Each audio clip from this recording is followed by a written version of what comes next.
আরে সাইফুল ভাই, এই যে দেখো সারা মাস টাকা ইনকাম করছি, একদিনও ওভার টাইম খুবই না খুঁজি খুঁজি কাজ লইছি। টাকার হিসাবটা অনেক কেমনে মিলাইতাম, গত সপ্তাহ ধরে টাকা কেমনে মিলামু হিসাব মিলে না। এখন আজকে টাকাটা উড়ে আনছি, কালকে আর হাতে 1 টাকা থাকবো না। এটা হইলো আমরা প্রবাসের জীবনের মানে কি কমু ভাই, দেখো কতগুলো টাকা পাই। এটাই বাস্তব কথা। হিসাব করতে করতে সবার অঙ্ক মিলে, শুধু একজন প্রবাসীর অঙ্কই মিলে না। সারা মাস ডিউটি করে, কষ্ট করে সে টাকা ইনকাম করে, মাস শেষে সবাইকে দেওয়ার পরে তার হাতে 1 টাকাও থাকে না।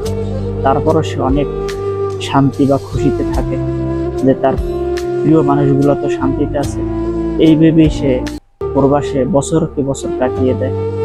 দোয়া করে সেই প্রবাসী ভাইদের জন্য, যারা তার পরিবার ও মাতৃভূমির জন্য অনেক কষ্ট করে। দিন শেষে এই কথাটাই সত্য,